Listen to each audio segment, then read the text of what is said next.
Trước khi hỏi câu hỏi thì chúng ta nghe chuông và tất cả đại chúng đều thở 3 hơi trước khi mình hỏi. Và chúng ta biết rằng đây là một khóa tu, chứ không phải là một lớp học Phật Pháp. Thành thử mình đừng có hỏi lý thuyết. Mình phải hỏi câu hỏi nào nó có liên hệ tới những cái khổ đau, những khó khăn, những sự thực tập của mình. Đừng có hỏi lý thuyết.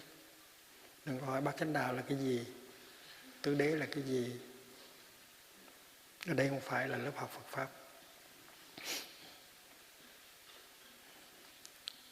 Và mình biết rằng một câu hỏi mà từ trái tim đi ra đó, nó có liên hệ tới những cái thắc mắc, những cái khổ đau, những cái hạnh phúc, những khó khăn của sự thực tập mình đó, thì sẽ làm lời lạc cho nhiều người. Cho nên mình chỉ nên hỏi câu hỏi của trái tim mà thôi. Đừng hỏi những câu hỏi có tính cách lý thuyết, không dính líu gì tới cái sự thực tập của mình.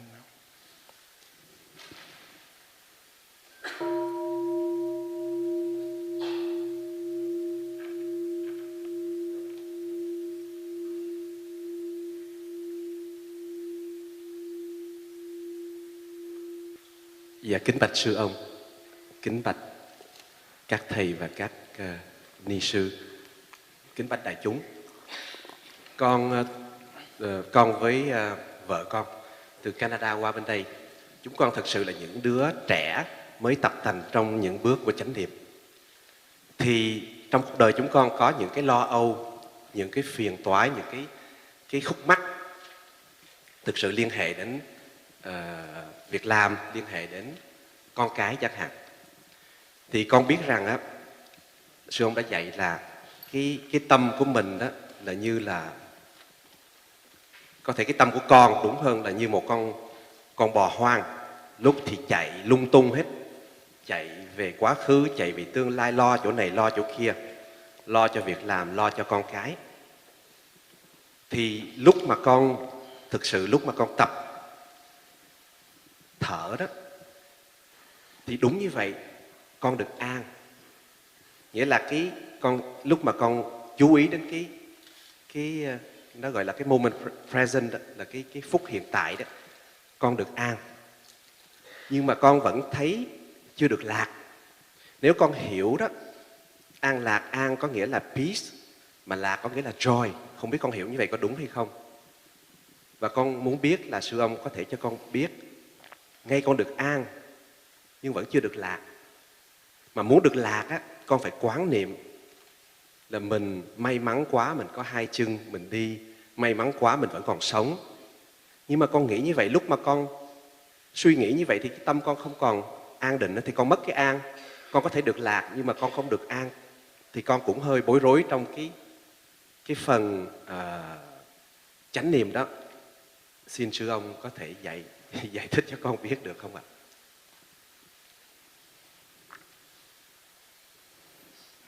An là peace, mà lạc là happiness.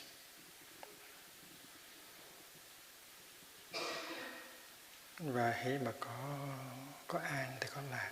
Nếu nó an mà không có lạc thì cái đó sợ không phải là an, chưa phải là an. Cái mình tưởng là mình có an nhưng mà không có an.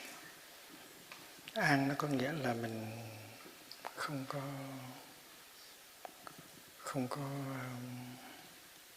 không bị một cái sức đẩy, nó đẩy mình đi về một cái phía nào nữa hết.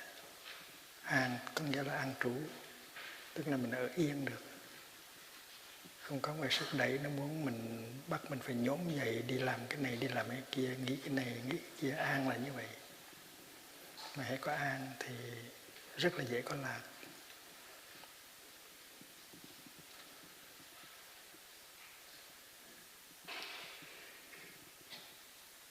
Mình có những cái mối quan tâm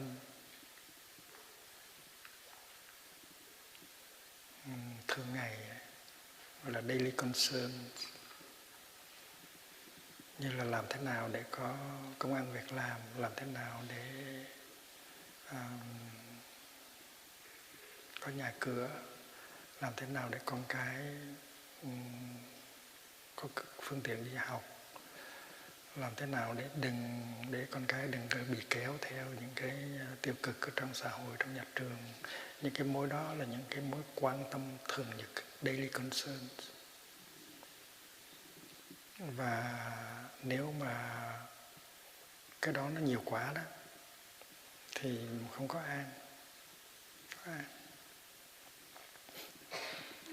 Cái phương pháp thực tập của mình nó cũng đơn giản thôi, là khi mình đem cái tâm trở về với thân thì mình có mặt trong giây phút hiện tại.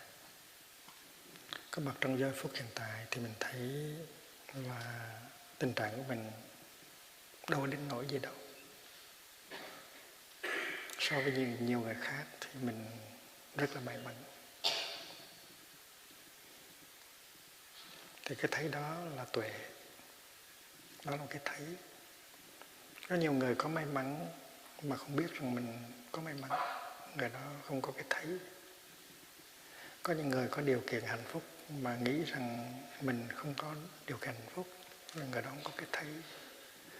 Mà mình trở về với Phật hiện tại, mình thấy được là mình may mắn hơn nhiều người. Mình có nhiều điều kiện hạnh phúc hơn mọi người. Thì cái đó là có niệm, có định và có tuệ rồi. Và tự nhiên cái an lạc nó có liền lập tức. Cố nhiên nó có những cái chuyện mình chưa làm, mình phải làm. Nhưng mà mình từ từ mình làm thôi. Cho nên mình ngồi đó mình lo thì không có an, có lạc. Và trở về với giây phút hiện tại, thấy được là mình có may mắn, thấy được mình có những điều kiện hạnh phúc, cái đó không phải là suy nghĩ. Không cần suy nghĩ, đâu cần suy nghĩ gì đâu. Ví dụ như mình trở về với giây phút hiện tại, mình nói sức khỏe mình không có đến nỗi tệ lắm. Cái đó đâu phải suy nghĩ đâu. Hay là con mắt mình còn sáng, mình có thể nhìn thấy được mây trắng trời xanh. Cái đó đâu phải suy nghĩ, cần suy nghĩ. Tiếp xúc được liền với những cái giây phút, những cái điều kiện may mắn hiện tại thì tự nhiên có an, có lạc. Có an, có lạc rồi á, thì lúc đó mình có thể thấy được rõ ràng mình nên làm cái gì hay không nên làm cái gì để cho tình trạng nó tốt hơn, để improve hơn. Còn nếu mà mình bị vây quanh bởi những cái lo lắng thì mình không có thể nào thấy được rõ ràng. Mình không biết làm thế nào, mình không biết sống như thế nào để cho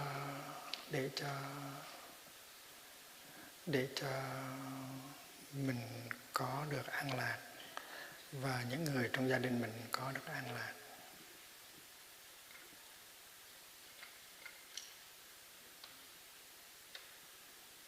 Ví dụ như mình có một đứa con mà mình có khó khăn với con của mình nói nó không có lắng nghe, nó không có biết lắng nghe mình. Tại vì thường mình ra lệnh chứ mình không có truyền thông với con. Muốn truyền thông với con thì mình phải nói bằng cái giọng nào đó thì con nó mới nghe mình. Và nếu mình muốn con nó nghe mình thì mình phải nghe nó. Mà nếu ông mà không nghe được con thì con ông sẽ không nghe được ông. Con mình tuy là nó mới 7 tuổi, 10 tuổi, 15 tuổi nhưng mà nó có những cái quan tâm của nó những khó khăn của nó có những ước mơ của nó. Và cha con có thì giờ ngồi nói chuyện với nhau để mình hiểu được đứa con của mình hay không. Nó có những cái thấy nông cạn, nó có những cái thấy vùng dài, nó có cái quan niệm hạnh phúc của nó. Ví dụ như là có nhiều tiền để mua cái này mua cái khác, rồi có những cái game, electronic game mà nó có cái quan niệm hạnh phúc của nó. Thì mình có quan niệm hạnh phúc của mình thì nó cũng có quan niệm hạnh phúc của nó. Mình có cái ý niệm về tương lai của mình, của gia đình mình thì nó cũng có ý niệm về tương lai, nó có cái thấy có thể khác mình. Và trước hết là mình phải lắng nghe.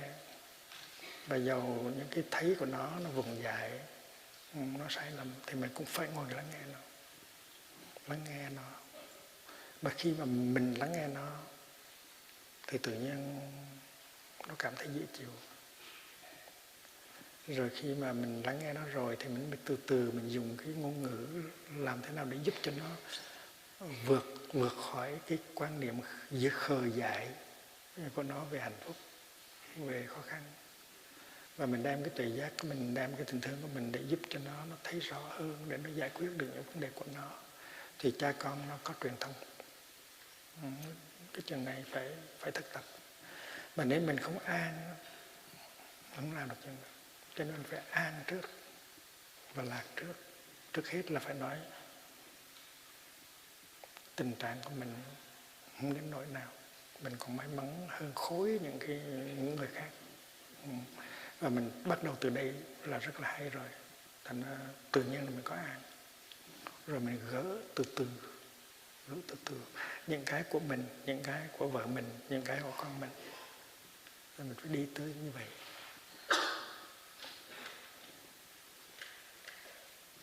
Mà cái thực tập của mình nó không thể hình thức được. Không phải là thở cho nhiều mà có an có lạc. Nếu mình biết cách thở thì chỉ một hơi thôi cũng có thể có an có lạc được. Nó hay vậy đó. Thì mình có nên đếm là mình phải thở 20 mấy ngàn hơi thì mới có an có lạc không? Nếu mà mình thở một hơi thôi và biết cách thở thì tự nhiên nó có an có lạc rồi. Thở vào á, sướng lắm á. Được thở vào là sướng lắm. Thành ra mình phải biết thừa hưởng những cái điều kiện hạnh phúc của mình có. Mình phải biết thừa hưởng những cái may mắn của mình. Mình thấy được như vậy rồi, cái đó là tuệ. Tự nhiên nó có an và nó có lạc. Cái vốn an lạc của mình nó giúp cho mình thấy được rõ và có thêm an, có thêm lạc mỗi ngày. Đối với người bạn hôn phối của mình cũng vậy. Bà ta có những khó khăn, bà ta có những cái lo lắng, những cái khổ đau, những cái bức xúc. Mà nếu mình thấy được, mình lắng nghe được những cái đó thì mình trở thành người tri kỷ của bà. Tại vì người tri kỷ là người phải lắng nghe và hiểu. Mà mình là người tri kỷ của bà thì bà sẽ rất là cần mình. Có những khó khăn, có những khổ đau, bức xúc nào bà tới tìm mình để hỏi: mẹ anh làm sao? Thì lúc đó mới thiệt là hay. Thì khi mà mình lắng nghe được vợ mình thì cố nhiên là vợ mình sẽ lắng nghe mình. Và bà sẽ bắt đầu hiểu được những khó khăn, những bức xúc của mình. Tại mình cũng có những khó khăn, những bức xúc như vậy. Thì mấy cái nó nằm ở trong 5 giới. Cái giới thứ tư là nói những lời nhẹ nhàng và lắng nghe cho được với cái hiểu và cái thương. Thì với cái giới thứ tư đó mình tái lập được cái truyền thông giữa mình và người kia. Người kia là vợ mình, người kia là con mình.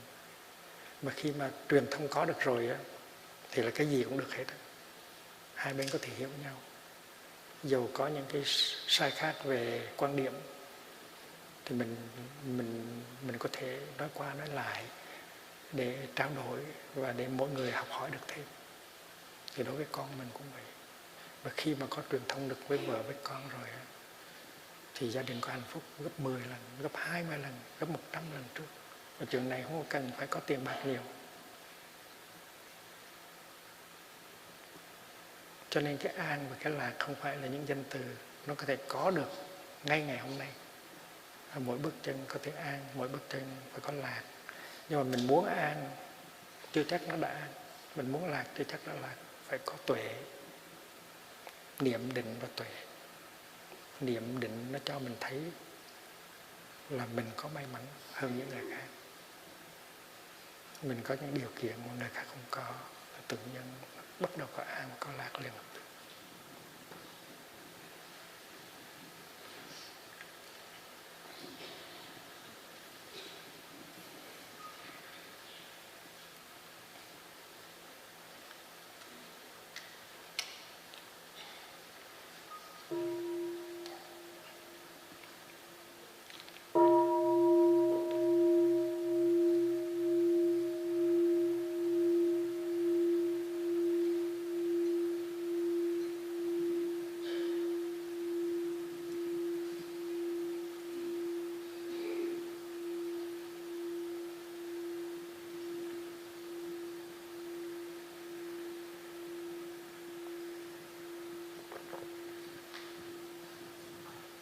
Con kính bạch thầy. Con kính thưa các quý thầy, con kính thưa các quý sư cô và kính thưa các đại chúng. Con tên là Nguyễn Thị Ngọc Túy, pháp danh Thị Hoa. Con đến từ thành phố Hồ Chí Minh, Việt Nam. Con được một cái duyên, bạn con đã tạo điều kiện cho con đến đây. Và sau 4 ngày con đi tu học ở đây thì con học được rất là nhiều. Và bản thân con cũng là người mới được tu tập 1 năm. Con có một cái hoàn cảnh gia đình thực sự là con rất là bối rối. Và hôm nay con đến đây để cầu xin sư ông dạy bảo cho con, để trong cuộc sống con hiện tại và sau này được an lạc hơn. Con có 2 vấn đề con muốn xin sư ông dạy bảo cho con. Thứ nhất là gia đình con có con duy nhất có một đứa con trai. Khi cháu 2 tuổi thì chồng con là có một mối quan hệ với một người bạn. Và sau đó thì khi cháu được 5 tuổi thì chồng con đăng ký đi East Timor theo cái dạng Liên Hiệp Quốc. Và trong vòng 5 năm sau đó thì chồng con về và xin việc làm tại Việt Nam và tiếp tục quan hệ với một người đồng nghiệp nữa. Và 2 người này đều có con riêng. Cho nên về cái quan hệ giữa cha con và chồng trong gia đình rất là khó khăn. Nhiều khi chồng con về mắng con, chửi vợ và xúc phạm vợ rất là nhiều. Và con nhiều lần xin con trai là cho con chia tay với chồng để con tự nuôi con. Nhưng mà bản thân con trai con thì rất là thương, mặc dù giận ba nhưng mà rất là thương ba. Cho nên có nói với con rằng mẹ không cần ba nhưng con cần có ba. Mẹ cố gắng xem như không có ba trong đầu để con có ba. Và con rất là hãnh diện khi ba đưa con đi học thì con vẫn hãnh diện là giới thiệu với bạn bè là đây là ba của con. Cho nên trong 17 năm con nhịn nhục để con trai con nó có ba. Và cháu thì do là bị ba mắng nhiều cho nên là từ năm lớp 9 là năm 15 tuổi thì cháu là cố gắng học để xin được học bổng đi học du học Singapore. Với một cái niềm ước ao là sau khi đi học xong là cháu làm việc ở tại Singapore và đón mẹ qua bên đó. Nhưng tới năm 2012 thì con trai của con sau một giấc ngủ dài thì không thức dậy nữa. Cho nên là mọi việc coi như con không còn gì hết. Cho nên con giống như là một con diều đứt dây, con không biết bờ bến như thế nào để sống. Và nhiều khi con có một cái ý nghĩ là con muốn đi theo con trai của con. Nhưng mà sau đó thì con có ba mẹ và có bạn bè đã động viên con đứng dậy. Nhưng thực sự từ khi con trai con mất đến nay, con cố gắng là 1 năm để cho ba má con khỏi cái lo. Tại vì ba má con cũng rất là đau lòng khi thấy cái hoàn cảnh của con như vậy. Nhưng mà 1 năm rồi, con cố gắng nhưng mà sao con thấy trong tâm của con không có an. Con vẫn cứ nhớ về con trai của con, những cái hình ảnh, những kỷ niệm mà con trai con nó sống rất là có hiếu thuận với mẹ. Và nó là cái người mà đã dạy con cái sự nhẫn nhục với chồng. 1 năm qua con cố gắng là đến chùa để nhờ các sư dạy bảo cho con sống như thế nào để an lạc. Nhưng tới nay là con vẫn cứ nhớ về con trai của con. Con không có yên, hàng ngày con lên mộ để thăm con. Nếu con không lên thì con không ngủ được.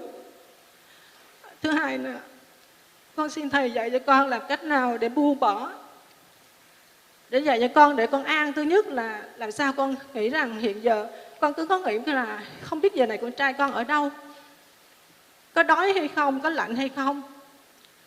Và sau khi con trai con mất thì con làm tất cả những cái việc thiện mà sư ở chùa dạy con và hồi hướng công đức cho con trai. Và con đã phát nguyện ăn chay từ khi con trai con mất cho tới nay. Cho nên là con không biết làm cách nào để cho bản thân của con sống có an lạc, và cho con trai, con nghĩ là con trai con hiện giờ sống tốt hơn khi sống với cha mẹ. Và con cứ nghĩ rằng con có lỗi với con trai là không giữ được cái hạnh phúc gia đình để con trai con nó phải đau như vậy. Đó là vấn đề thứ nhất. Cái thứ hai là khi con trai con mất thì con nghĩ là tới năm Giáp Năm thì con sẽ chia tay với chồng. Bởi vì chồng con hiện nay có 2 đứa con riêng và hai người tình nhân vẫn còn chưa giải quyết. Nhưng mà trong vòng 5 tháng sau này thì chồng con cũng đã có một cái sự thay đổi, chuyển hóa. là vẫn đi tìm Phật Pháp và có đi quy y. Thì mẹ con nói là con không có nên chia tay, bởi vì khi con trai con còn sống thì nó không muốn ba mẹ bỏ nhau. Thứ hai là hiện nay chồng con đã muốn quay đầu về, thì con cũng nên giúp cho chồng con quay về với Phật, chứ không nên bỏ như vậy. Cho nên bây giờ thực sự ra bản thân con rất là giống như là một cái ổ nhện nhện, con không biết gỡ từ đâu, và bản thân con rất là đau khổ. Cho nên bạn con thì thấy con quá đau khổ, cho nên là bạn con mới tạo điều kiện cho con qua để tham dự cái khóa tu của thầy, để mong gặp thầy, gặp sư ông, để được sư ông dạy bảo trong đời sống của con hiện tại, và trong tương lai con có được cái sự an lạc hơn. Con cảm ơn thầy, cảm ơn sư ông, cảm ơn các quý thầy quý cô, và cảm ơn đại chúng đã lắng nghe con trình bày. Dạ xin hết ạ.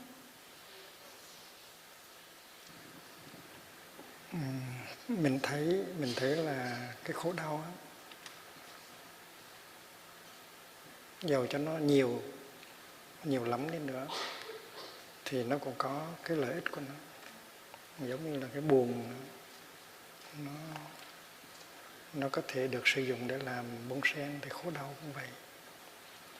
Những cái khổ mà mình đã chịu đựng trong quá khứ, nếu mà mình biết cách á, thì mình có thể lợi dụng, sử dụng được nó. Thành có khổ đau cũng hay.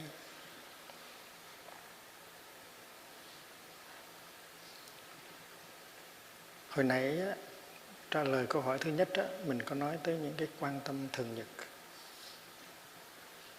quan tâm về chuyện cơm ăn áo mặc, công ăn việc làm, con cái, chồng con.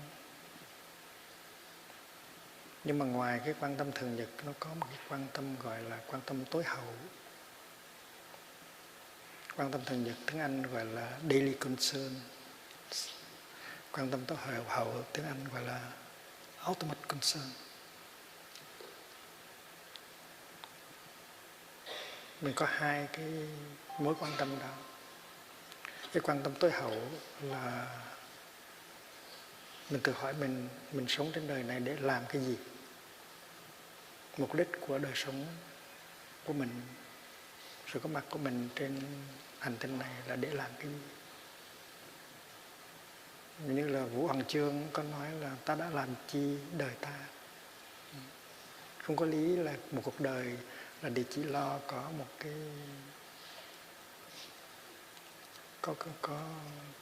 có những cái phương tiện sinh sống, có chồng, có con rồi chết, hay là nó có cái mục đích gì nữa. Thật ra thì mỗi người trong chúng ta đều có những cái hai cái loại quan tâm đó.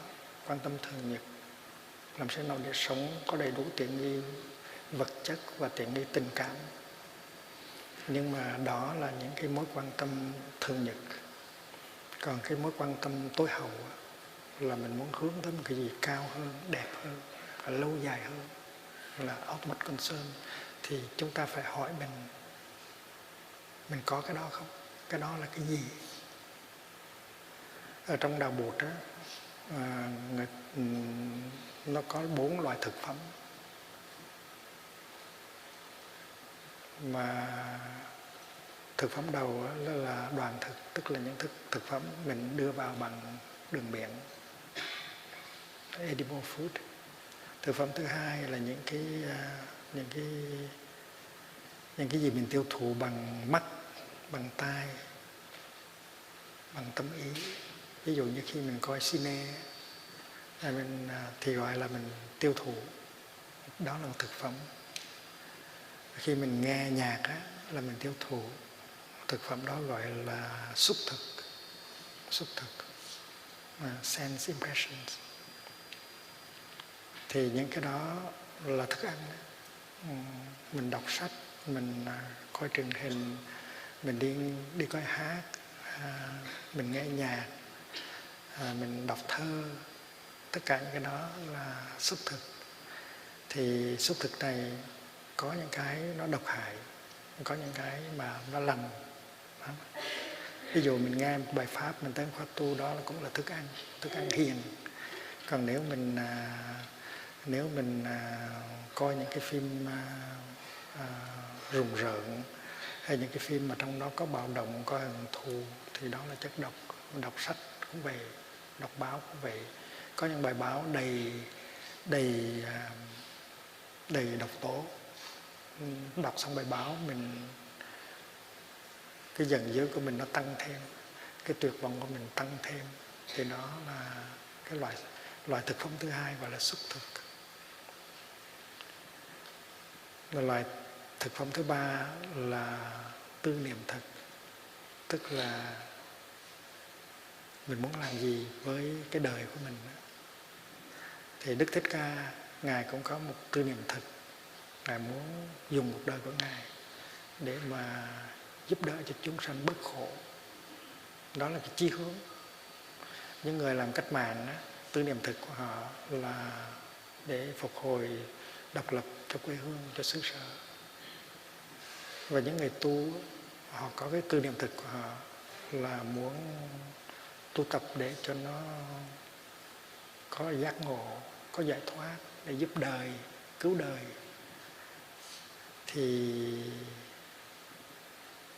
Thì mình có thể đặt câu hỏi là cuộc đời mình muốn làm cái gì, làm cái gì. Chứ không có lý là một cuộc đời chỉ để lo cái chuyện sống sót, nhưng đi tìm những cái tiện nghi vật chất và tiện nghi tình cảm.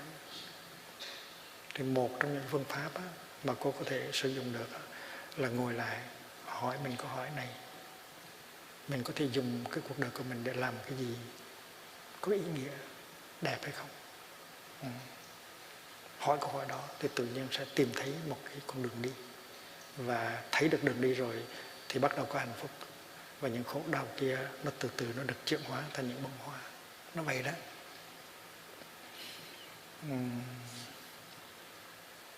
Khi mà mình tu tập, mình có được cái thấy sâu sắc rồi, mình hiểu được cái nỗi khổ niềm đau của mình rồi, thì mình có thể hiểu được những cái nỗi khổ niềm đau của người kia. Và khi mà mình hiểu được cái nỗi khổ niềm đau của người kia thì tự nhiên những cái giận hờn, những cái trách móc không còn nữa, nó tan biến. Và trái lại mình có cái lòng từ bi, mình thấy tội nghiệp người kia. Ban đầu mình tưởng là người kia đi tìm hạnh phúc riêng và đổ lên đầu mình biết bao nhiêu là khổ đau. Nhưng mà người kia có rất là nhiều khổ đau. Và những cái phương pháp người kia đi tìm, những cái người kia đi tìm để vơi bớt khổ đau, những cái đó làm cho người kia càng khổ thêm.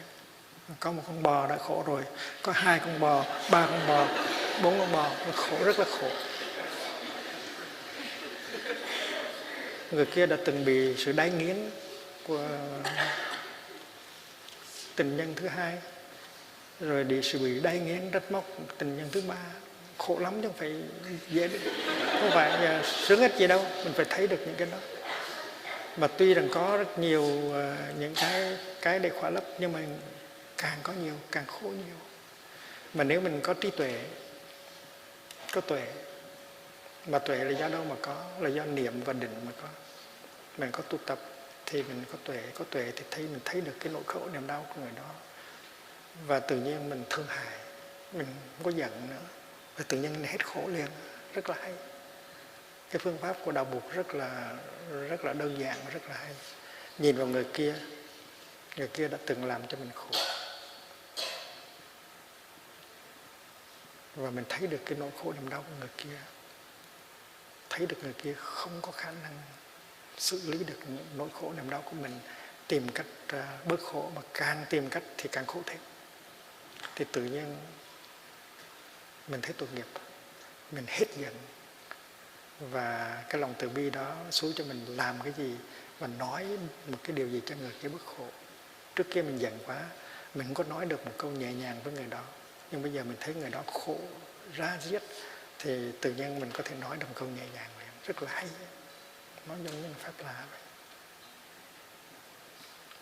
Thành ra nếu mà mình tu mà thành được á, thì không những mình độ cho con mình, mà con mình còn sống hay là con mình đã mất đi thì mình vẫn độ được cho con mình, và mình độ được cho cái ông chồng đó, và mình có thể độ được cho những cái người tình của ông chồng đó và những đứa con của đó. Đó là đối tượng của sự hành đạo của mình. Mình có thể thương được, mình có thể ôm được không những ông chồng đó, mà mình có thể ôm được hai ba cái bà đó và những đứa con của người đó. Sự thật là như vậy. Ở Việt Nam á, chúng tôi có 400 người tu sĩ trẻ nó bị công an đánh cho tới bời, tu viện Bắc Nhã đó. Vậy mà tất cả các thầy các sư đó không có ai oán hận những công an hết. Thấy họ cũng tội nghiệp, họ nhận được lệnh trên, họ phải làm những điều trái với lương tâm của họ, ban đêm họ không ngủ được. Và chúng tôi tu tập, chúng tôi không có một cái sự hờn giận nào hết. Chúng tôi muốn về để đổ những người công an đó. Sự thật là như vậy. Thì trước hết á, bà phải phát tâm tu học. Tu mà tu không phải tu phước không có đủ đâu. Tu cúng dường không có đủ đâu. Phải có tu tuệ, tu huệ. Tức là mình phải nhìn vào những nỗi khổ niềm đau của mình. Mình phải thấy rằng những cái nỗi khổ niềm đau đó nó có thiệt chứ không phải không có. Nhưng mà có những người xung quanh mình họ cũng có những nỗi khổ niềm đau của họ. Mà chính cái người mà mình nghĩ rằng tạo ra cái nỗi khổ niềm đau của mình, người đó cũng rất là khổ. Thành ra mình phải quán chiếu về cái khổ. Đó là sự thật thứ nhất trong bốn sự thật gọi là tứ diệu đế. Và khi mà hiểu được cái khổ rồi, cái nguyên nhân của khổ rồi á, thì tự nhiên mình thấy con đường đi là cái sự thật thứ tư. Sự thứ tư là con đường đi. Và con đường đi rất rõ ràng là bát chánh đạo. Và bát chánh đạo là 5 giới. 5 giới mà mình đang có ở đây mà ngày mai mình sẽ thọ. Nếu đi đúng theo 5 giới là nó hết khổ, từ hết khổ liền lập tức. 5 giới là một con đường thực tập. Mà hãy bước chân lên trên con đường đó là bớt khổ liền. Mỗi bước nó làm cho mình bớt một cái khổ. Bước thứ hai nó làm cho mình bớt một cái khổ khác. Bước thứ ba bớt cái khổ khác. Rất là hay. Mà 5 giới nó rất là cụ thể. Ví dụ như giới thứ tư đó mà mình vừa mới nói đó, giới đó là dùng ái ngữ và lắng nghe để tái lập truyền thông với người kia, với con mình, với vợ mình, với chồng mình. Và có thể là trong vài ba ngày làm được và cái hạnh phúc trở lại rất là hay. Thành ra mình phải phát tâm tu học. Mình không cần phải cạo đầu đi thành sư cô. Mình chỉ cần tu cho nó thông minh thôi.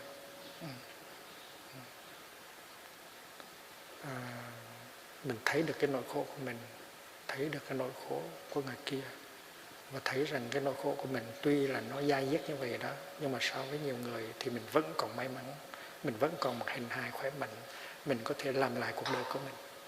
Chứ có nhiều người họ không có làm lại được cuộc đời của họ được nữa. Đó. Thì làm lại cuộc đời của mình bằng cách là sống như thế nào để có an, có lạc mỗi giây phút. Khi mà mình có an, có lạc trong cái thân hình của mình và trong cái tâm của mình, thì đứa con của mình nó cũng có an, có lạc. Tại vì nó ở trong mình chứ đừng tưởng là nó ở ngoài. Không có cái gì mất đi hết. Tại vì trong đạo Buộc là bất sinh bất diệt. Không có gì sanh mà cũng có gì diệt hết. Đám mây nó không sanh cũng không diệt. Đám mây không bao giờ chết được. Đám mây chỉ có thể trở thành mưa, thành tuyết, trở thành nước đá thôi. Đám mây không thể nào từ có trở thành không. Thì đứa con của mình nó cũng vậy. Bây giờ nó đang ở dưới những cái hình thức khác mà mình không thấy. Mình không thấy đám mây, nhưng không có nghĩa là đám mây không còn. Đám mây đang còn dưới dạng cơn mưa hoặc là dòng sông. Thì đứa con mình nó đang còn đâu đó. Và mình có thể tiếp tục thương nó không mất đâu. Và mỗi bước chân, mỗi hơi thở của mình nếu có an lạc thì con mình trong mình nó có an lạc, và con mình ở ngoài mình nó cũng có an lạc. Nó không có mất đi đâu hết. Và mình có thể nhận ra con mình dưới những cái hình thức mới. Ví dụ như là tôi nhìn các thầy, các sư cô, các vị Phật tử tu học như vậy, tôi có thể thấy mẹ tôi, chị tôi, bố tôi đang tiếp tục với những hình thức rất là trẻ, đó, rất là hay. Chứ mình đừng bị kẹt vào cái tướng cái hình tướng của đứa con cũ. Đứa con mình vẫn còn, có thể bây giờ nó hạnh phúc hơn nhiều, nó trẻ hơn nhiều, và nó gần mẹ hơn nhiều hơn nữa, tại vì mẹ nó biết tu đó. Thành ra con mình không bao giờ mất hết. Và với cái sự thực tập lắng nghe ái ngữ, với sự thực tập năm giới, mình có thể thương được những cái người kia. Bây giờ mình biết xử lý khổ đau. Những người tu là họ biết xử lý khổ đau, họ biết chế tác hạnh phúc. Thì những người mà mình giúp đó họ chưa biết xử lý khổ đau, thì mình tới bằng cái ái ngữ, bằng cái lắng nghe của mình sẽ giúp cho họ thấy được, hiểu được cái nỗi khổ niềm đau của họ. Và mình là một vị Bồ Tát tới để giúp đời. Như vậy đó thì niềm vui có thể rất là lớn.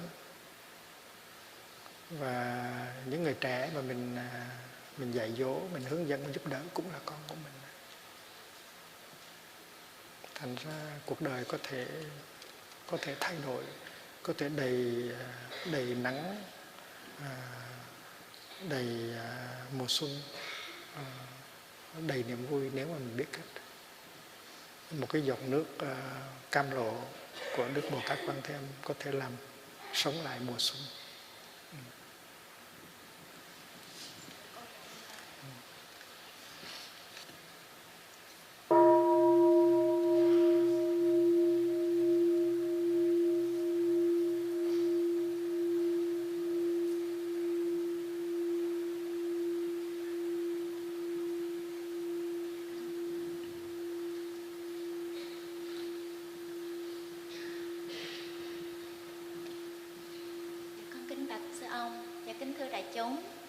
Con kính xin sư ông chỉ bài cho con những phương thức nào để con có thể nuôi dưỡng tình thương vô điều kiện, không dính mắc, thương mà có thể thương bản thân mình và mọi người xung quanh.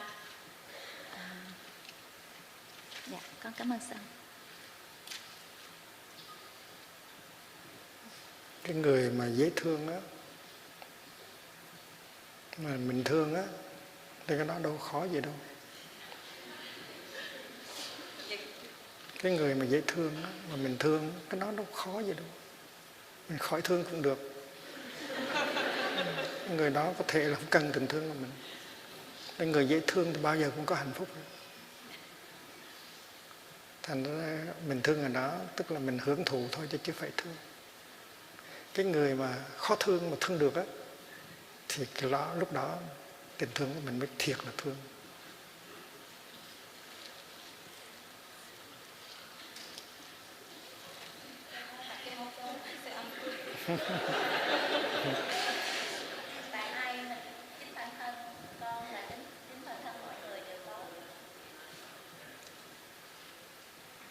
Thưa sư ông, cái đó là cái mấu chốt. Tại chính bản thân mình và chính bản thân mọi người, ai mình cũng có cái ưu cái khuyết hết. Thì làm sao mà mình... Ở trong đạo Buộc á, thương yêu á là một cái pháp thực tập rất là rõ ràng. Chữ thương á, nó có nghĩa rất là rõ ràng, chứ không có mơ hồ như chữ love ở Tây Phương. Ví dụ Tây Phương nó nói I love hamburger,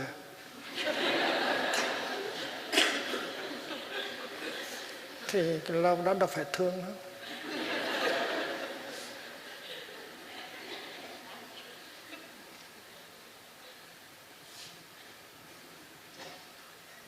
Và cái chữ thương ở trong đạo Buộc nó rất là rõ, nó có 4 yếu tố. Tình thương và tình thương chân thật nó có yếu tố gọi là từ, bi, hỷ và xả. Từ nó có nghĩa là có khả năng đem lại hạnh phúc cho cái người đó. Ai mà không cần hạnh phúc, mà nếu mà mình là người có thể đem lại hạnh phúc cho người đó thì mình có tình thương chân thực. Đó là từ. Tiếng Phạn gọi là Maitri.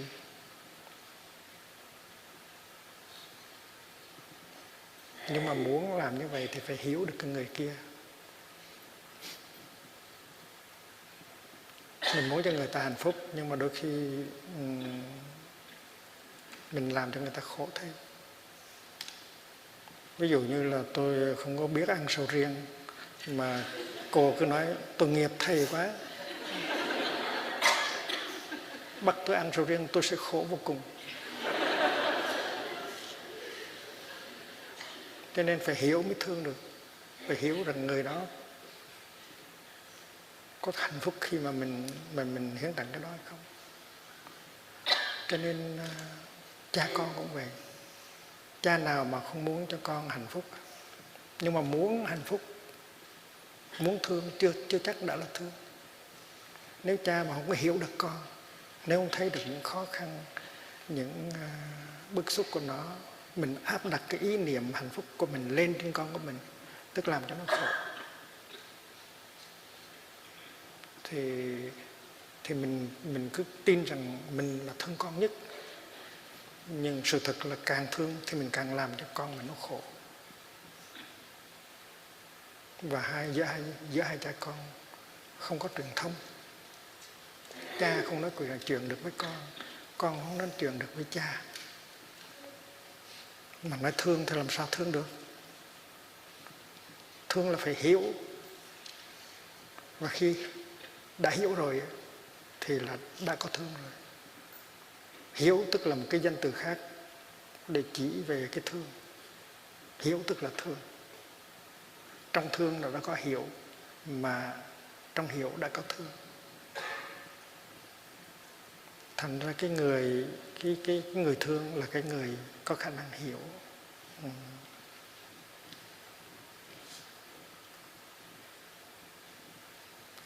Tôi nhớ có một cái anh chàng đó ở Cali, đẹp, rất là đẹp trai. Tốt nghiệp Đại học Stanford, lương rất là lớn, ở với mẹ, có rất nhiều cô bạn gái rất là xinh.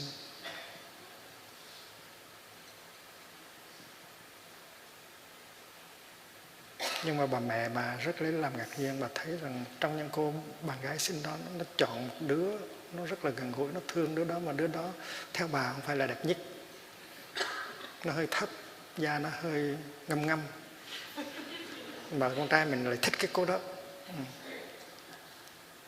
Thì có bữa hai mẹ con nói chuyện, thì bà nói: này con, má thấy có nhiều đứa ngộ dễ thương, tại sao con không có để ý, con để ý cái con nhỏ kia.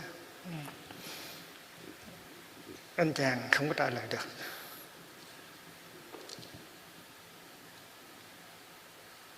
Nhưng một hồi anh tìm ra, 2 ngày sau anh tìm ra câu hỏi, câu trả lời. Anh nói: má ơi, tại vì nó hiểu con mà. Tại nó hiểu con.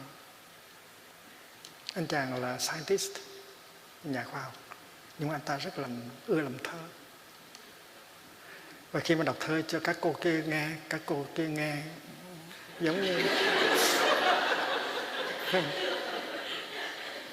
giống như con bò mà nghe nhạc Beethoven. Trong khi cô này lắng tai nghe và nói ra những câu chứng tỏ rằng là mình hiểu anh chàng. Và người ta rất là thích cái người hiểu của mình, hiểu mình. Nếu không hiểu thì không có thể nào thương được. Vậy thì mình nói mình thương người kia, nhưng mà mình phải hỏi câu hỏi là mình có hiểu người kia không? Mình có hiểu những cái ước vọng, những cái khổ đau, những cái bức xúc của người kia không? Mà mình nói thương. Cho nên mình phải đừng có chắc lắm, mình phải tới người đó mình hỏi: anh ơi, anh có nghĩ là em hiểu được anh hay không? Nếu em chưa hiểu được anh giúp em hiểu được anh đi. Mình có thời giờ để hỏi những câu hỏi như vậy không? Và người cha cũng có thể nói được câu đó với đứa con của mình: này con có nghĩ rằng là bố hiểu được con không? Bố có thấy được những cái khó khăn, những khổ đau, những bức xúc, những ước muốn của con không? Nếu bố chưa hiểu thì con giúp bố hiểu con đi. Cái đó gọi là ái ngữ. Mình làm cha, mình phải có khả năng nói với con những câu như vậy, thì không bao giờ mất con hết. và giữa cha con nó có sự truyền thông. Và mình là con, mình cũng có thể nói chuyện với bố như vậy. Mình nói bố ơi, con biết rằng ở đời nó có những cái quan tâm thường nhật. Người ta đi tìm những tiện nghi tình cảm và những tiện nghi vật chất. Nhưng mà có những quan tâm tối hậu hồi còn trẻ. Ba có cái ước mơ gì không? Mà chưa thực hiện được không? Ba nói cho con nghe đi. Và ba có nghĩ rằng con sẽ thay ba để thực hiện được ước mơ đó không? Nếu mà con trai hay con gái mà nói chuyện với bố như vậy thì có thể thiết lập được truyền thông. Nhưng mà nếu mà cha con không có thì giờ, chỉ nói chuyện những cái chuyện rất là thực tế thôi, giữa hai cha con không có truyền thông thì làm sao mà gọi là có thương được. Bố ơi, bố có nghĩ rằng con hiểu được bố không? Trong đời của bố có những cái khó khăn, những cái bức xúc, những cái ước mơ mà có thể là bố chưa cho con biết. Con muốn biết, tại con muốn thương bố. Thì bố phải giúp cho con, bố phải nói cho con nghe những cái khó khăn, những cái khổ đau, những bức xúc và những cái ước mơ của bố. Con ngồi đây để nghe bố đi, con rất là muốn nghe. Mình nói được câu đó tức là mở cửa được trái tim của ông bố, và ông bố sẽ nói cho mình nghe, và mình thiết lập lại được cái truyền thông, và hai cha con không có mất nhau. Rất là dễ.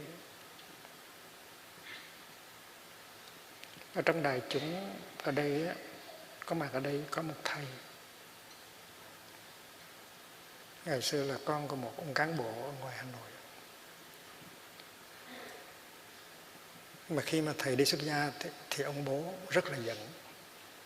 Ông bố cho đó là sự nhục nhã của gia đình. Tại vì có một đứa con nó bỏ đi xuất gia, tức là nó có nghĩa là nó bất mãn bố mẹ, bất mãn con đường của bố mẹ đang đi này kia cái nọ, thành ra xấu hổ với xóm giềng, với đảng này kia cái nọ, thành ra không thể nào tha thứ được. Trong khi đó đứa con này là một người có chí hướng rất là lớn, muốn tu học để có thể giúp đời hiệu quả hơn là một người cán bộ, là một nhà chính trị. Nhưng mà khi xuất gia qua Làng Mai rồi thì viết thơ về không bao giờ ông bố trả lời. Gọi điện thoại thì không bao giờ trả lời. Giận cho đến mức là muốn từ con luôn.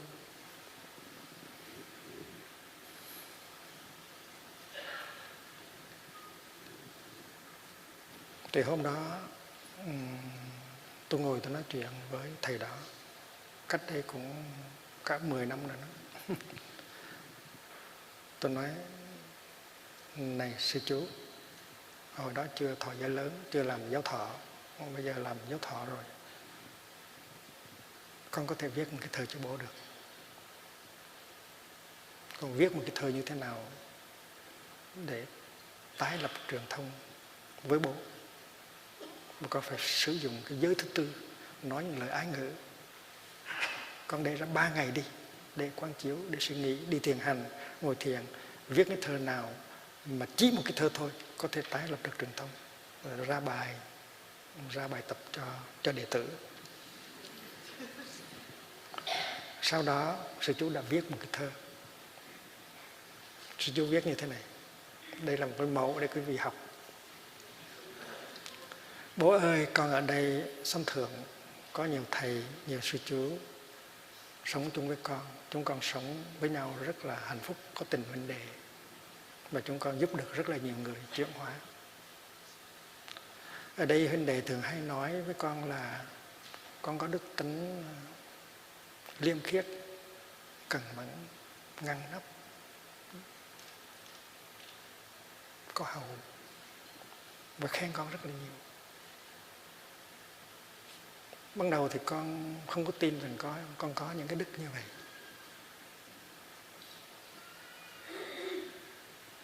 Nhưng mà các thầy với các huynh đệ cứ tiếp tục nói như vậy, một hồi con tin rằng con có những cái đức như vậy. Nếu không có thì tại sao ai cũng nói như vậy hết? Và một hôm đó con tự nghĩ, nếu con có được những cái đức đó là do đâu mà có? Thì con tìm ra sự thật là do bố. Nếu bố không có bố trao truyền cho con những cái đó thì làm sao mà con có được cái đó?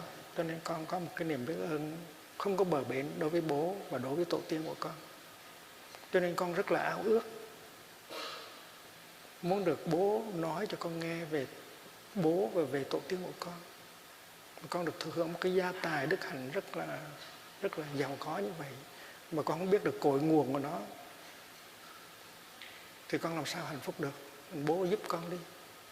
Bố nói cho con nghe về cuộc đời của bố, những khó khăn, những khổ đau, những bức xúc của bố trong cuộc đời phụng sự đất nước. Và bố nói cho con nghe luôn về những cái về tổ tiên, lịch sử của tổ tiên, về bên nội.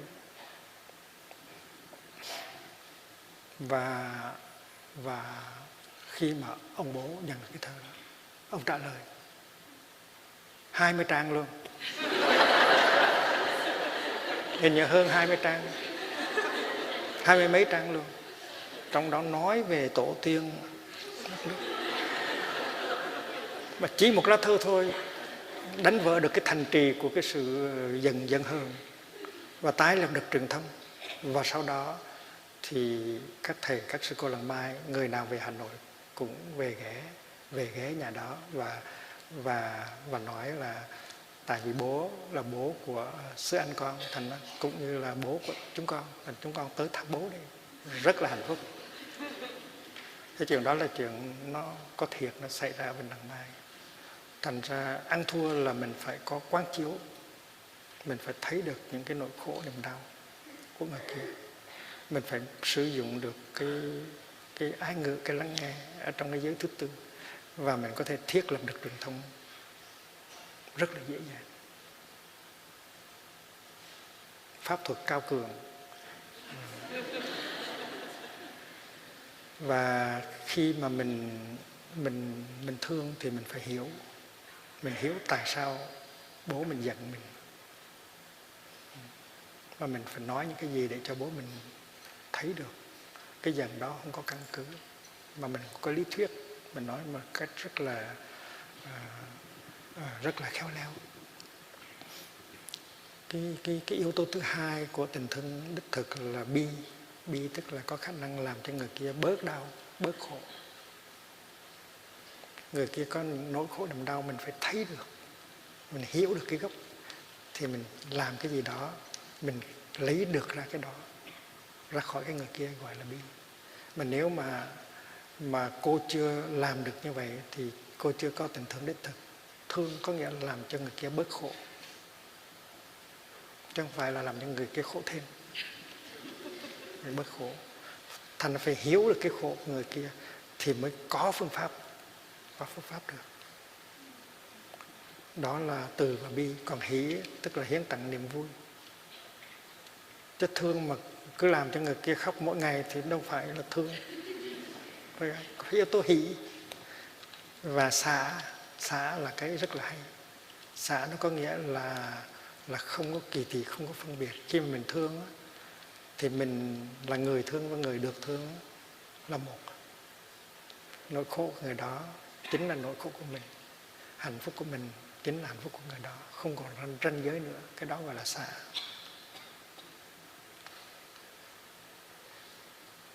Những khó khăn của mình là khó khăn của người đó, những bức xúc của người đó là bức xúc của mình. Mình lo cho người đó giống như mình lo cho mình mừng cho người đó giống hệt như mình mừng cho mình. Cái đó gọi là xả. Thành cái lời dạy của Bụt về thương yêu rất là sâu, rất là hay. Nhưng mà Bụt có căn dặn rằng những cái gì mà mình làm cho người kia đó, mình muốn làm cho người kia đó, thì mình phải làm cho mình trước. Mình phải có từ đối với mình trước, mình phải thương mình trước, mình phải hiểu mình trước. Nếu mình không hiểu mình, làm sao hiểu được người kia? Hiểu được mình thì tự nhiên mình thương được mình. Có những người thương mình không có được. Mình phải hiểu được mình và mình phải thương được mình.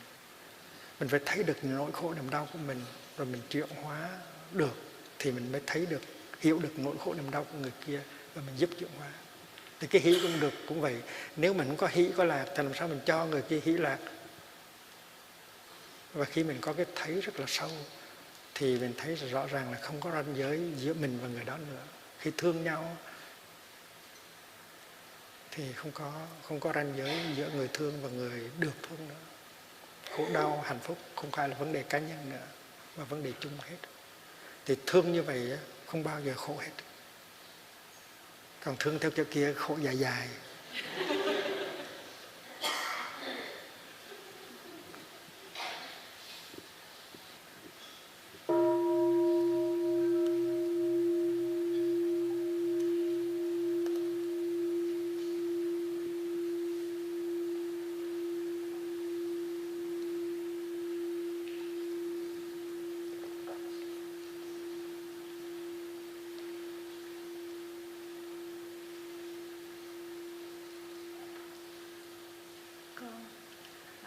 Huệ Thu, con cung kính bạch sư ông, cùng sư bà, cùng thầy và cô, cùng các bạn đồng tu.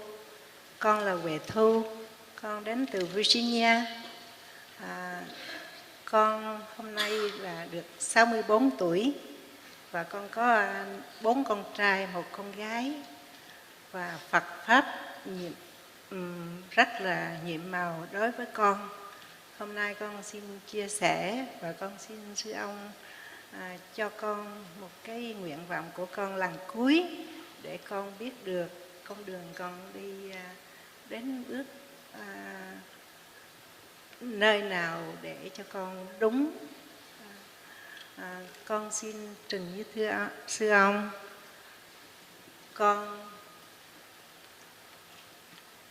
cha con mất khi con 12 tuổi, con có mẹ và một em và sống ở miền Trung cũng rất là cực khổ trong thời gian chiến tranh.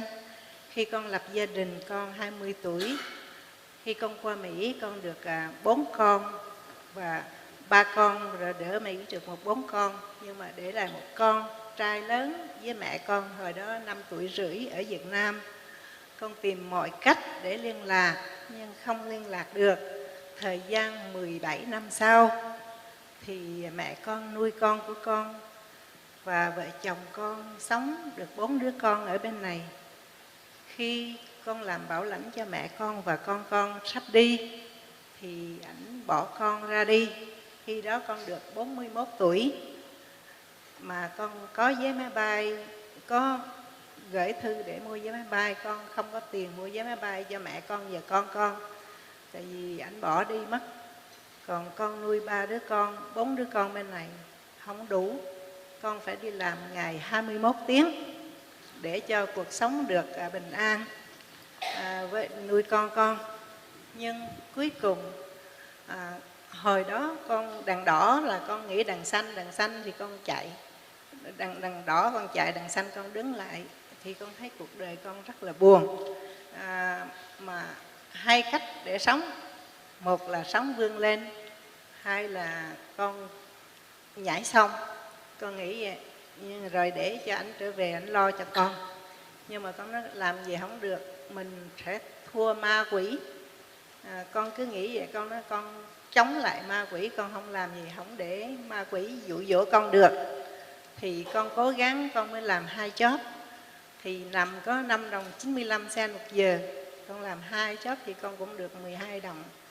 Nhưng cuối cùng thì mấy ông sếp, ông thương, ông cho con lên lương, làm con lên được 11 đồng một giờ. Thì con cũng làm thời gian con nuôi con được. Bây giờ 4 con 1 đứa con lớn làm ở Google và con gái thì nha sĩ, còn mấy con thì cũng lớn hết rồi, có gia đình, được 3 cháu có gia đình.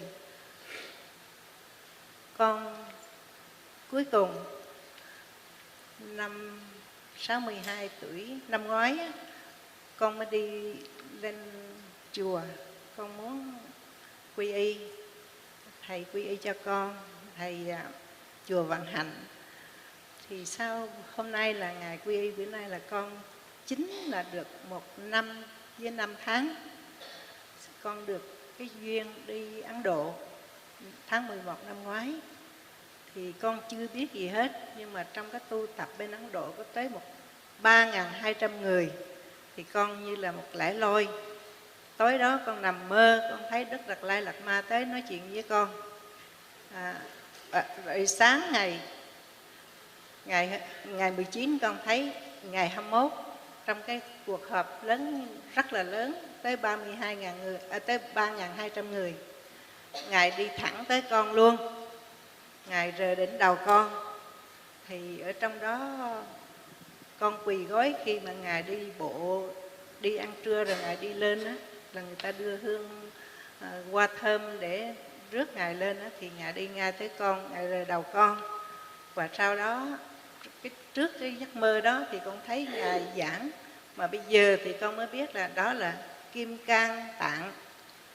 Thì cái bài kinh đó con mới về bên này, thì con mới, khi mà con về, con qua Ấn Độ thì con rất là buồn vì chồng con như vậy, bỏ con đi bao nhiêu cái khổ thôi, bây giờ con đi tìm Phật ở nơi nào.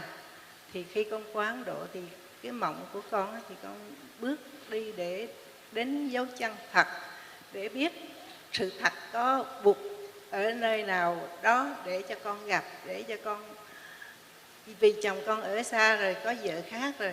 Nhưng mà trong lòng con thì con quen với anh hồi con 16 tuổi, 20 tuổi, 19 tuổi đi cưới. Thì trong lòng con á, dầu con có sống riêng, không gần nữa, con không thương mà con hận. Và vì cái con hận đó con làm cho con gia đình tan nát. Không bao giờ con nói chuyện với nó, bất cứ con nào con cũng không nói trên 10 phút. Dầu con cho nó ăn học, nó ra trường, nhưng mà cái cách nói của con không có tốt đẹp. Cách nói của con nhìn con á là con thấy chồng con. Cái miếng ăn con nấu cho nó ăn ngon, con cũng thấy nó ăn giống ảnh. Rồi cái bước đi cũng thấy giống ảnh, con càng hận nhiều hơn nữa. Khi cho con ăn mà còn lòng con không buồn, mà rất là buồn. Mà khi nấu thì con rất là vui, nấu đủ thứ gì cho con ăn. Mà khi con ăn, nó ăn rồi nó ngồi nó lau mồ hôi, tất cả cái bước đi, cái uống nước, con nhìn cái con giận quá. Thì con thấy làm sao mà con quên được. Thì khi con đi Ấn Độ về, con ngồi trước khi về thì con bái hết tất cả mộ ở bên đó.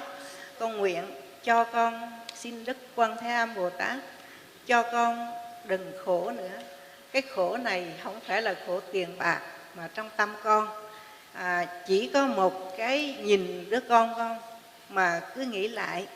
Thì con lên máy bay là con bỏ hết. Khi con đi con nặng 500 kg, con về chỉ còn dưới 100. Thì con thấy con trút nặng hết rồi. Thì con về á, con lên máy bay con về, con nói người mà con ghét nhất bây giờ con là thương nhất. Vì con không thể ghét ảnh, con không thể hận ảnh. Tại nếu con hận ảnh á, là con hận hàng ngày. Tại vì con nó về, con gặp nó hàng ngày. Thì con thấy con hận hoài, làm sao con hận được. Thì con xin mẹ Quan Thế Âm cho con bỏ. Sạch thử A Di Đà Phật, con đã bỏ hết được. Về trở lại, con bây giờ nó về hết, nhà con nó ở bây giờ.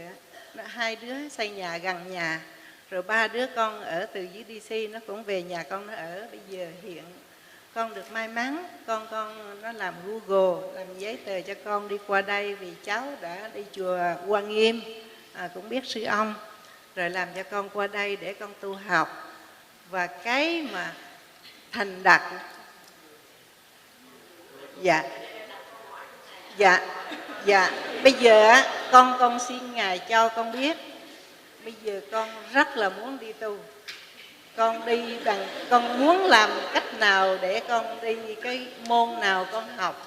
Vì con không có hiểu nhiều về Phật Pháp, nhưng mà những cái điều con làm thì con giờ này con rất là trống không trong lòng. Con không hờn, không giận, không oán trách. Con chỉ cho ra tình thương, và con đều thương mọi người. Và con hy vọng mọi bước đường con làm. Bây giờ đây không có oán trách, không có hận thù, tức là tu thành rồi đó, khỏi tu.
Kính bạch sư ông, kính thưa đại chúng, con là Đức Anh, con là nhà báo ở Việt Nam qua.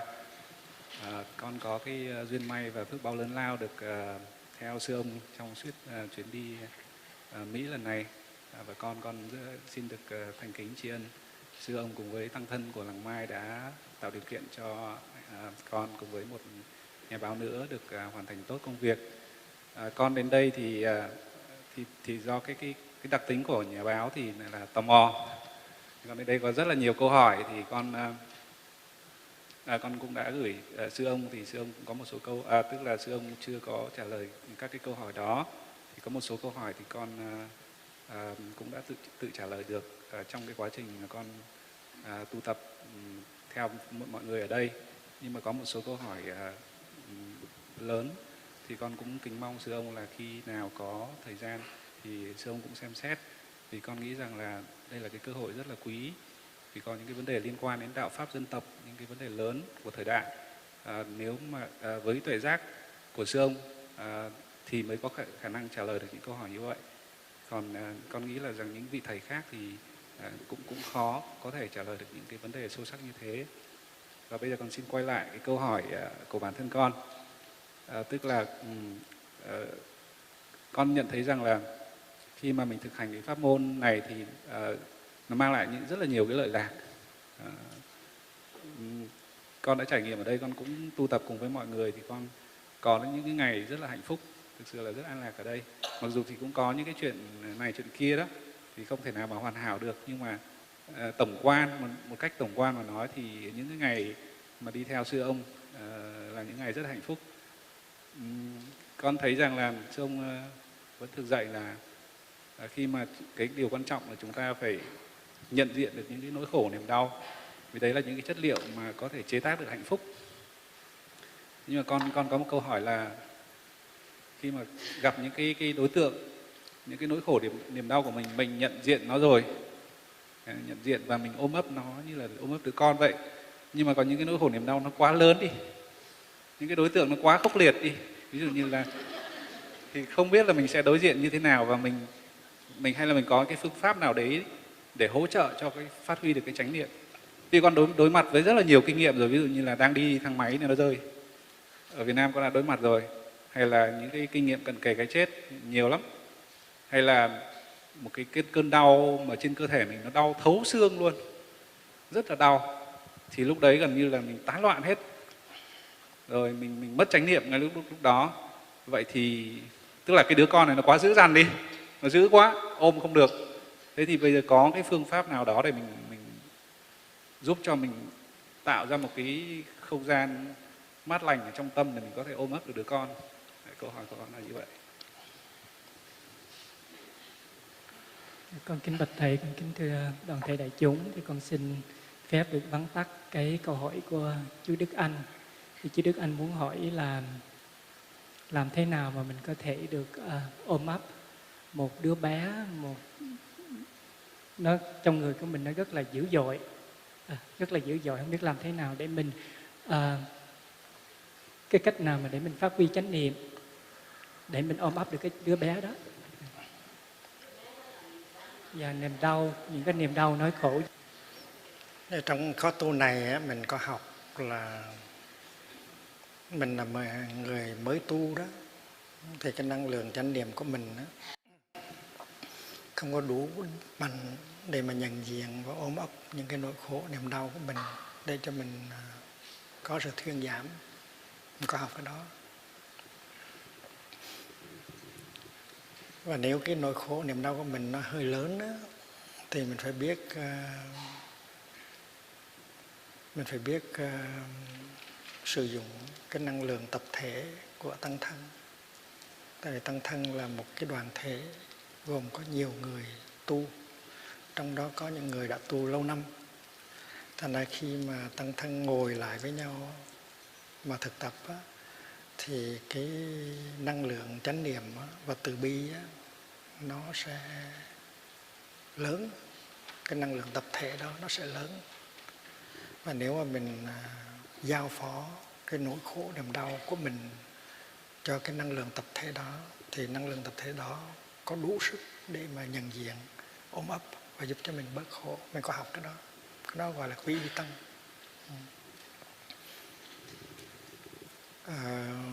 Thường thì mình cứ nghĩ là cái nỗi khổ của mình, niềm đau của mình là lớn hơn hết, nhưng kỳ thực là có thể có những cái nỗi khổ niềm đau nó lớn hơn. Và cái phương pháp thực tập á, là đừng có đợi khi mà có cái nỗi khổ niềm đau lớn nó xuất hiện thì mình mới thực tập. Tại lúc đó mình không có đủ sức xử lý đâu. Mình phải tập từ từ. Ví dụ như khi mình không có cái khi mình gọi là không có vấn đề, khi mà mình cảm thấy ok đó, thì những cái lúc đó là những lúc mình nên lợi dụng cái tình trạng đó để thực tập. Tại những lúc đó thực tập rất là dễ, thân không có đau nhức nhiều, tâm cũng có phiền não nhiều. Thực tập để chế tác niệm và định cho nhiều, cũng như là để dành củi cho những ngày mưa đó. Đừng có đợi tới mưa rồi mà đi lấy củi. Đó là cái sự gửi gắm đầu tiên. Đừng có đợi mưa rồi mới đi lấy củi ướt, không có đủ để sưởi nhà và không có đủ để nấu cơm đâu. Phải để dành củi cho những ngày mưa. Những cái lúc mà mình thấy ok thì đừng có dễ ngươi. Phải lợi dụng những lúc đó để mà thực tập, chế tác niệm, chế tác định. Rồi khi mà mình có niệm định vững vàng rồi thì lúc có vấn đề thì mình có cái năng lượng đó để mình thực tập. Nó rất là rõ ràng. Và mình phải tập xử lý những cái cảm thọ đau nhức nhỏ trước. Nó có những cái cảm thọ đau nhức về cơ thể, về tâm hồn, những cái bực bội nhỏ nhỏ đó, mà mình xử lý được á, thì mình mới mong có thể xử lý được những cái nỗi khổ niềm đau lớn. Có trình tự như vậy. Và nhất là khi mà mình thực tập với một tăng thân á, tức là một đoàn thể tu học á, thì mình được cái tăng thân đó hướng dẫn, che chở và yểm trợ, mình thực tập rất là dễ. Còn nếu mình một thân một mình á, thực tập nó khó hơn nhiều lắm. Và chính Đức Thế Tôn cũng có một cái đoàn thể thực tập. Huống hồ là mình phải có một cái đoàn thể thực tập. Mình phải thuộc về một cái tăng thân. Mình phải có tổ chức một tăng thân để cùng thực tập tập trung. Là như vậy. Thì cái người mà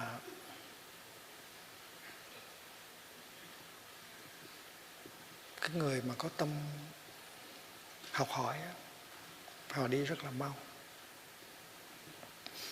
Tôi nhớ cách đây là chừng 15 năm có một nhà báo từ San Francisco tới tu viện Kim Sơn. Tu viện Kim Sơn ở miền Bắc Cali. Mai mốt mình sẽ có một ngày quán niệm ở đó. Hình như ngày 26, 27 gì đó. Ngày 27 tháng này. Thì ông ta tới từ một cái tờ báo ở Berkeley, Chronicle, The Berkeley Chronicle. Thì ông tới để phỏng vấn và viết một bài về sự tu tập chánh niệm. Tôi nhớ hôm đó thì tôi đang ở trong cái thất nhỏ và tôi mời ông ra ngoài uống trà, ngồi dưới 2 cây thông, 2 cây đăng mộc đó, sequoia. Và tôi nói rằng mời anh uống trà. Và anh có thể uống trà như thế nào mà anh quên cái chuyện phỏng vấn đi. Anh uống trà như thế nào để có hạnh phúc trong khi uống trà. Anh coi không? Anh coi thấy không? Trời xanh mây trắng, 2 cây thông này rất là đẹp. Mình đang ngồi với nhau ở đây. Thì trước hết mình uống trà với nhau. Và mình phải làm thế nào để có hạnh phúc trong khi uống trà. Tức là mình dạy cho anh ta chánh niệm, có mặt trong giây phút hiện tại, có khả năng thưởng thức được cái giây phút hiện tại với một ly trà, mà mình phải quên cái chuyện phỏng vấn đi. Nếu mà mình cứ chăm cái chuyện phỏng vấn và có những câu hỏi trong đầu thì làm sao mà uống trà được, và anh ta làm được, còn chứng tỏ người đó có căn cứ tu đó. Nhưng mà mình nói chuyện với anh ta mà anh ta không có cảm tưởng là mình đang mời anh ta tu, mình chỉ mời anh uống trà thôi mà. Mình chỉ nói rằng mình cứ để chuyện phỏng vấn đó, bây giờ mình uống trà đi, anh có thấy trời rất là đẹp không, thông rất là xanh không, và ngồi dưới 2 cây sequoia này màu nhiệm hay không. Thì mình khéo léo mình đưa anh ta đi vào trong giây phút hiện tại, và anh đi vô được, và anh cảm thấy an lạc, hạnh phúc trong khi uống trà. Anh thực tập chánh niệm và anh không biết rằng anh đang thực tập chánh niệm. Và nhờ đó cho nên cái bài phỏng vấn rất là hay. Rồi đến khi mà phỏng vấn xong thì tôi đưa anh ra parking lot, cái chỗ đậu xe. Thì tôi nói bây giờ đây mình đi ra đó chỉ mấy trăm bước thôi chứ bao lâu đâu, chứ có lâu đâu. Thì bây giờ mình thực tập làm sao để mỗi bước chân nó có an, có lạc, có hạnh, có phúc. Anh có biết không, mình sinh ra trên đời này mà mình có cái thời gian để đi những bước chân thảnh thơi, an lạc, tiếp xúc với những màu nhiệm của đất trời như thế này, đó là sự quý hóa. Anh cứ bước, anh thở vào, anh bước một bước thứ hai, anh nói đã về, đã tới trong giây phút hiện tại. Rồi anh bước 3 bước nữa, anh nói là đã về, đã tới. Rồi mình tiếp xúc với những màu nhiệm của đất trời, của hình hài mình trong giây phút hiện tại, thì anh ta làm được. Nhà báo nhưng mà có khả năng, có căn tu mà rất là dễ. Thì 2 người đi ra parking lot rất là hạnh phúc. Đi nửa đường thì tôi nói dừng lại, bây giờ mình nhìn lên trời coi. Anh nhìn lên trời, anh có thấy trời nó xanh dễ sợ không? Thì chúng ta vừa nhìn trời vừa thở, thì anh ta phát lộ là I have never seen the sky like that. Tôi chưa bao giờ thấy trời như vậy hết. Chưa bao giờ thấy trời sâu sắc và nó màu huyền diệu như vậy. Anh ta thú nhận là biết bao nhiêu lần nhìn lên trời xanh rồi, nhưng chưa bao giờ thấy trời xanh nó huyền diệu như vậy. Thì tôi biết rằng anh này đã tiếp thu được cái pháp môn rồi. Dầu là chỉ ở với mình 1 giờ rưỡi 2 giờ. Thì kết quả là khi về anh ta viết một bài về phương pháp tu tập chánh niệm rất là hay. Và biết bao nhiêu người độc giả của tờ được San Francisco Chronicle đã hưởng được cái bài đó. Thành ra nhà báo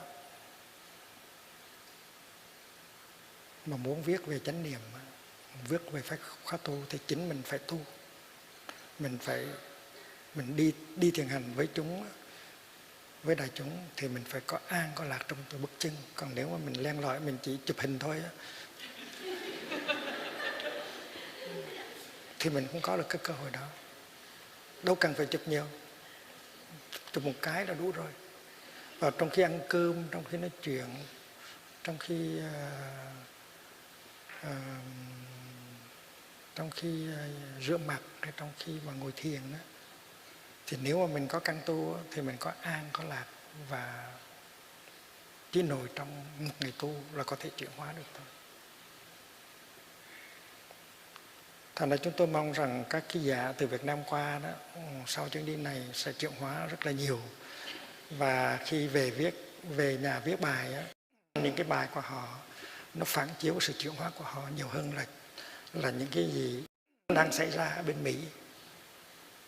Tại vì tường thuật lại tu viện Lục Uyển như thế nào, có bao nhiêu thầy, có bao nhiêu khóa tu, mấy cái đó không quan trọng mấy. Quan trọng là mình có chuyển hóa, có an lạc, có hạnh phúc. Thì có cái đó rồi thì người ta đọc, người ta sẽ rất là thích. Bất cứ một cái gì mình nói họ đều nghe hết. Còn những cái câu hỏi về lý thuyết họ có thể tìm hiểu, họ lên trên mạng họ tìm hiểu, không cần mình phải viết. Ví dụ như là pháp môn chánh niệm đã đưa tới những kết quả nào trong những khóa tu, cái đó đâu mình có cần phải viết đâu. Cái đó các nhà báo họ viết quá nhiều rồi, lên mạng đọc, không có cần mình phải viết những cái đó. Cái mà hay nhất mình có thể viết là trong cái thời gian mà tôi ở với tăng đoàn, tôi đã chuyển hóa được cái này cái kia trong lòng tôi có được cái an này cái lạc kia, thì cái đó rất là hay. Và nếu các anh về viết được cái đó thì là rất là quý. Còn chúng tôi không có nhu yếu có danh, phải có danh tiếng, có được nhiều người biết tới. Chúng tôi không có nhu yếu đâu, không cần phải quảng cáo cho làng Mai, không có cần quảng cáo cho sư ông. Cái quan trọng là làm sao để giúp cho người độc giả họ nếm được cái pháp lạc, cái hạnh phúc của sự tu tập. Ví dụ như khi mình viết một bài báo, mình kể lại những cái câu chuyện tu tập và chuyển hóa của những thiền sinh trong khóa tu đó, thì tức là mình giúp cho những người độc giả của mình. Tại vì những người độc giả của mình có thể có những cái khó khăn, bức xúc, khổ đau giống hệt như cái người kia. Và khi đọc cái câu chuyện tu học chuyển hóa người kia thì người đó được thừa hưởng. Cái đó là có công đức vô lượng. Còn nói rằng là tổ chức khóa tu thành công như thế nào, người ta tới đông như thế đó, rất là khen cái này khen cái khác, nó không có quan trọng, cái nó không có quan trọng gì hết. Thì rất tiếc là quý vị không có được có cơ hội để lên tham dự cái khóa của Google. Tại cái hôm mà ngày tu cho Google sẽ phát hình và phát thanh đi tất cả các nước ở trên thế giới để cho hàng trăm ngàn nhân viên của Google được theo dõi và học hỏi cái ngày thực tập chánh niệm đó. Và cũng sẽ có những cái ngày tu tập cho những cái nhà doanh thương lớn ở cái vùng Cali này.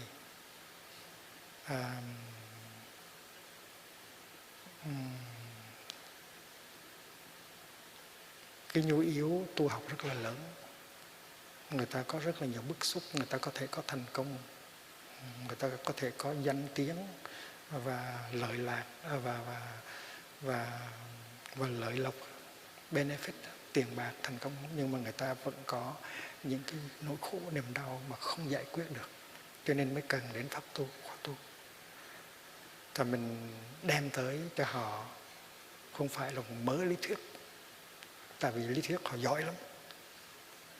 Nếu muốn biết về những kiến thức Phật học á, họ lên mạng và họ có được những kiến thức Phật học thuộc loại thường đẳng.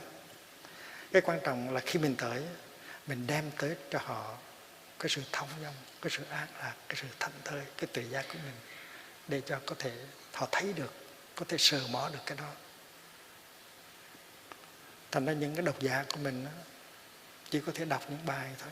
Còn mình là người ký giả, mình đi theo tăng đoàn được, và mình có cơ hội ngồi trong một thính chúng và cảm thấy cái năng lượng hùng hậu của chánh niệm, của từ bi. Và nếu mà mình được chuyển hóa thì mình có thể phản chiếu được phần nào cái đó ở trong những bài viết của mình, chứ không phải là những cái câu hỏi và những câu trả lời. Câu hỏi, câu trả lời nó không có giúp được nhiều đâu.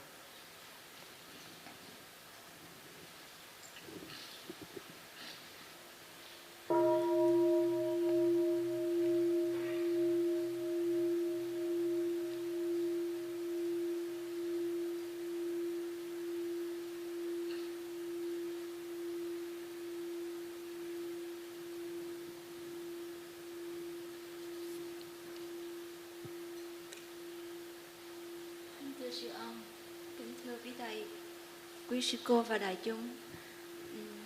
Con tên là Phương, con từ Bắc Cali tới. Con xin kính dâng lên sư ông. Đây là lá thơ của đứa con của con. Đứa con của con 5 tuổi gửi cho sư ông. 2 năm trước con có dẫn con của con đi retreat thì nó có gặp sư ông. Nó rất 3 tuổi. dạ năm nay 5 Hồi tuổi. hồi đó 3 tuổi. Dạ. Thì có gặp sư ông. Năm nay nó muốn đi nhưng mà nó hơi bệnh cho nên con phải để nó ở nhà. Thì nó nói với con là nó chờ 1 năm rồi để gặp sư ông. Mà rất tiếc nó không gặp được. Hôm qua con được may mắn khi đi thiền hành lên đó ngồi gần sư ông thì con cố gắng thở, tại vì con muốn thở để mà con thở cho nó, cũng như là nó có mặt để mà thấy sư ông. Bây giờ là câu hỏi của con. Mẹ của con 79 tuổi rồi, nhưng mẹ của con trong lòng rất là nhiều hận thù. Mẹ của con nói là mẹ của con rất ghét mọi người. Mẹ của con hận nhiều người.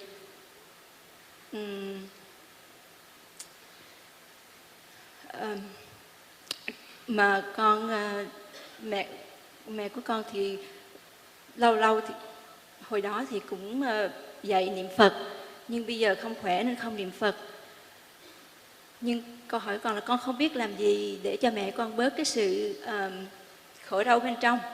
Tại vì con sợ là nếu mẹ con mất đi mà trong lòng ôm nhiều cái đau khổ như vậy thì con không biết là con không biết là con có làm gì được cho mẹ của con hay không.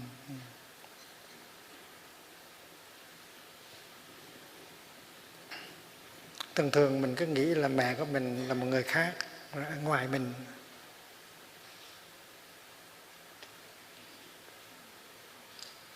Mẹ của mình có một cái ngã, nó nằm ngoài cái ngã của mình, có cái ta ngoài cái ta của mình.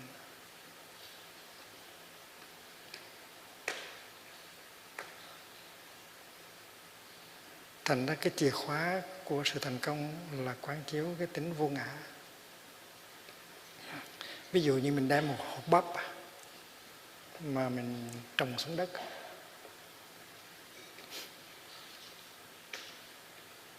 thì vào khoảng 10 ngày sau hay 15 ngày sau mình có một cái bắp con. Và cái bắp con đó nó có 3 lá hay 4 lá. Và mình tới cái bắp mình hỏi nó: này cái bắp con, mày có nhớ, mày có biết là cái hồi đó mày là cái hộp bắp nhỏ xíu không?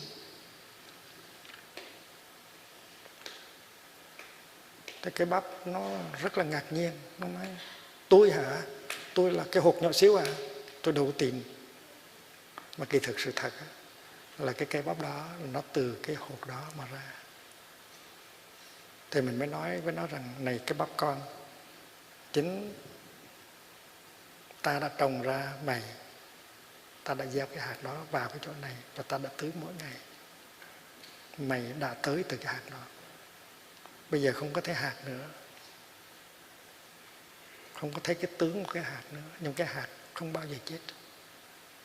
Tại cái hạt đó trở thành cái cây rồi. Nhìn cái cây bắp thì không có thấy hạt bắp, nhưng mà kỳ thực hạt bắp nó nằm ở trong cây. Hạt bắp nó chưa bao giờ chết. Cái tướng cây bắp và tướng hạt bắp nó rất là khác. Nhưng mà không có nghĩa là cái bắp và hạt bắp là hai cái xa lạ với nhau. Thì mình với má cũng vậy. Cây bắp là sự tiếp nối của hạt bắp, mình là sự tiếp nối của má. Mình là má. Mình là má. Chứ đừng có nói má là ở ngoài. Một phần thôi, ở ngoài một phần thôi. Còn cái phần mà quan trọng nhất đi về tương lai nó nằm ở trong. Thành mình có cái chủ quyền đối với má ở trong. Nếu mình tu tập thì má ở trong sẽ chuyển hóa. Mà nếu má ở trong chuyển hóa thì má ngoài sẽ chuyển hóa theo. Đó là cái sự thật. Cho nên nếu mình thở được một hơi mà có an có lạc thì mẹ trong mình đó, có an có lạc, đấy thằng đó nó rất là rõ ràng. Hệ mà cây bắp xanh tươi ấy, tức là hạt bắp hạnh phúc, có phải vậy không? Nếu cây bắp bị khô thì hạt bắp cũng khổ, phải không? Vì vậy cho nên mỗi bước chân, một hơi thở mình mà có an có lạc, là má trong người mình có an có lạc, đó là cách thương má hay nhất. Và nếu mình thấy được những cái nỗi khổ niềm đau của người khác mà mình không có thù hằn nữa, mình thấy từ bi, thì má trong mình cũng thấy như vậy. Và má trong mình bắt đầu chuyển hóa.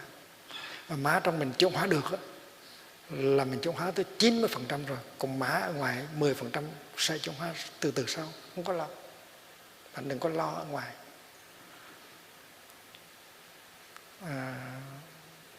Tôi tu tập như vậy, nó mỗi khi mà mình có an, có lạc, có giải thoát, có thảnh thơi, mình thấy bố mình, thấy ba mình thấy mẹ mình ở trong người mình cũng an lạc, thảnh thơi, giải thoát.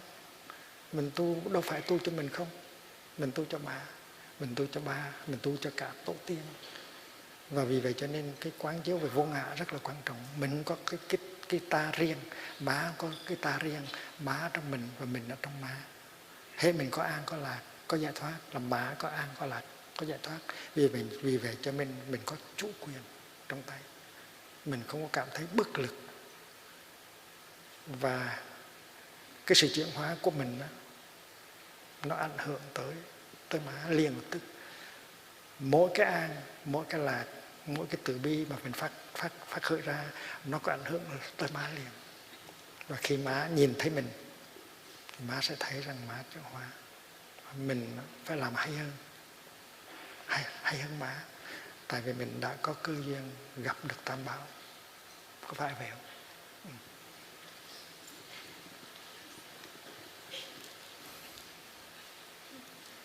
Bây giờ đến giờ ăn cơm trưa rồi đó. Chúng ăn cơm trưa cho có an lạc. 3 tiếng chuông.